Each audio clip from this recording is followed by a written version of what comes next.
Biliyorsunuz, bazı hikayeler vardır, inanması güçtür. İşte bu da onlardan biri. Bir diktatörün hayaliyle doğan, bir savaş makinesine dönüşen, sonra küllerinden yeniden doğup tam tersine bir özgürlük sembolü haline gelen bir otomobilin hikayesi. Evet, Volkswagen Beetle'dan, yani bizim bildiğimiz adıyla Kaplumbağa'dan bahsediyorum. Gelin, tarihin en ilginç ve en tartışmalı otomobillerinden birinin nasıl küresel bir ikona dönüştüğüne birlikte bakalım. Her şey tam da bu gördüğünüz karedeki gibi başladı. Bu, Amerika Birleşik Devletleri'ne ayak basan ilk Volkswagen'lerden biri. Ama Amerika ona hiç de hoş geldin demedi. Reddedildi, onunla dalga geçildi, adeta ölüme terk edildi. İşte bu basit, hatta kimilerine göre sevimsiz arabanın arkasında imkansızı başaran bir direniş öyküsü yatıyor. Şimdi zamanda geriye gidelim. Bayağı bir geriye, 1930'lar Almanya'sına. Hikayenin kökenleri, Ferdinand Porsche gibi bir mühendislik dehasıyla Nazi rejiminin büyük hırslarının kesiştiği o tuhaf noktada yatıyor. Fikir aslında çok basitti. Volkswagen, yani halkın arabası. Tıpkı Henry Ford'un Model T ile bütün Amerika'yı tekerlekler üzerine oturtması gibi, o dönemin Alman yönetimi de her ailenin bir otomobil sahibi olabileceği bir düzen hayal ediyordu. Tabii amaç hem halkın gönlünü kazanmak hem de ülkeyi motorize etmekti. İşte bu slide, o pembe hayalin nasıl bir anda karardığını en net şekilde gösteriyor. Bakın, solda masum bir halk arabası projesi var, sağda ise o projenin şasisini kullanan acımasız savaş makinesi Kübelwagen. Yani o güzel rüya çok kısa bir sürede tam bir kabusa dönüştü. O dönem rejim, işçilerin haftalık pul biriktirerek bu arabaya sahip olmasını sağlayacak bir tasarruf sistemi kurdu. Kulağa ne kadar harika geliyor değil mi? Ama gerçek hiç de öyle değildi. Yüksek işletme maliyetleri bir yana, savaşın başlamasıyla sivil üretim tamamen durdu. Yani yüz binlerce insan para biriktirmesine rağmen arabasına asla kavuşamadı. Halka verilen o büyük söz basitçe tutulmadı. Savaş bittiğinde Volkswagen fabrikası adeta bir harabeydi. Proje, o enkazın altında sonsuza dek kalmış gibi görünüyordu. Ama hikaye burada bitmedi. Aslında her şey daha yeni başlıyordu. Ve hikayenin en büyük ironilerinden biri de burada yaşandı. Fabrikayı ve Beetle'ı kurtaranlar kimlerdi biliyor musunuz? Sadece birkaç ay önce orayı bombalayan İngiliz ordusu. Tamamen pratik bir sebeple kendi ulaşımlarını sağlamak için üretimi yeniden başlattılar. O yıkıntılar arasında neredeyse alet bile olmadan sadece çıplak elleriyle çalışan işçilerin azmiyle Beetle adeta küllerinden yeniden doğuyordu. Peki o dönemde bu projeye kim inanıyordu? Neredeyse hiç kimse. Bakın bu söz çok önemli. Ford'a Volkswagen fabrikası bedavaya teklif edildiğinde yönetim kurulu başkanı Ernest Bridge aynen böyle demiş. Yani otomotiv devleri bu garip, gürültülü küçük arabada zerre kadar gelecek görmüyordu.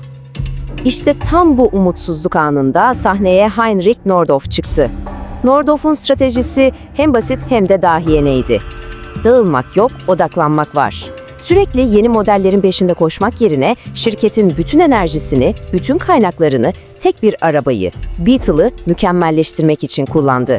Bu tek model politikası Volkswagen'in kaderini tamamen değiştirecekti. Fabrika küllerinden doğmuştu, üretim başlamıştı ama şimdi önlerinde Everest Dağı gibi bir engel vardı. Amerika'yı fethetmek. Hem de sadece birkaç yıl önce savaştıkları bir ülkeyi. Bu imkansız görünen göreve ilk atılan kişi Hollandalı bir iş adamı olan Ben Pond'u. Gerçekten cesur bir hamleyle 2 tane Beetle'ı bir gemiye atıp New York'a getirdi. Tek bir amacı vardı. Amerikan bayilerini bu tuhaf görünümlü arabayı satmaya ikna etmek. Ama Amerika bu misafire hiç hazır değildi. Basının tepkisi inanılmaz acımasızdı. Arabanın Nazi geçmişiyle, o alışılmadık tasarımıyla sürekli dalga geçtiler. Karşısındaki kültürel duvar o kadar büyüktü ki, bu küçük araba Amerika'da resmen istenmeyen bir misafirdi. Peki, Ben Pond'un bu cesur girişiminin sonucu ne oldu dersiniz? Koskoca Amerika'da satabildiği araba sayısı sadece 2. Evet, yanlış duymadınız, 2. Hatta rivayete göre birini de otel faturasını ödeyebilmek için takas etmek zorunda kalmış. Yani bir işe bundan daha kötü başlanamazdı herhalde.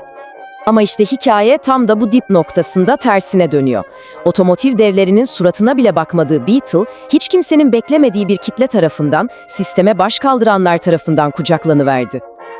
Bir an için o dönemin Amerikan otomobil kültürünü gözünüzün önüne getirin. Devasa, kromdan geçilmeyen, her sene kasası değişen ve adeta eskemeleri için tasarlanmış arabalar. Felsefe şuydu, büyük olan iyidir.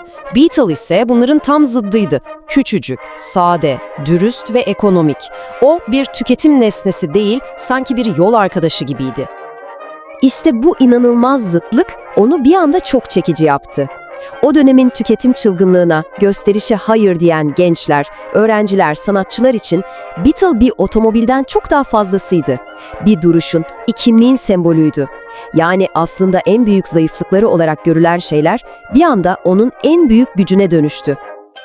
Ve bu kültürel sahiplenme çok kısa bir sürede akıl almaz bir ticari başarıya, adeta bir büyük patlamaya yol açtı.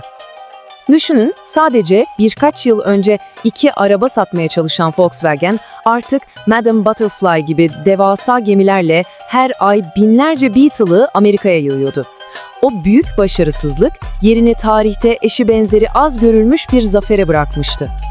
Rakamlar zaten her şeyi anlatıyor. Şuraya bir bakın. 1955 yılında 6.000 civarında olan satışlar sadece 4 yıl gibi kısacık bir sürede 35.000'in üzerine fırlıyor. Bu normal bir büyüme değil. Bu resmen bir patlama.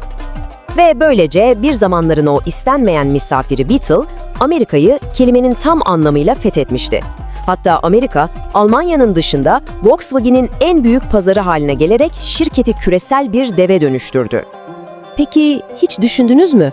Totaliter bir rejimin bir fantazisi olarak doğan bir otomobil, nasıl oldu da tam tersine tüm dünyada özgürlüğün ve bireyselliğin en popüler sembollerinden biri haline geldi? Beetle'ın hikayesi bize şunu gösteriyor. Bir nesnenin anlamını onu yaratanlar değil, onu benimseyenler, onu kullananlar belirler ve bazen bu anlam tamamen yeniden yazılabilir.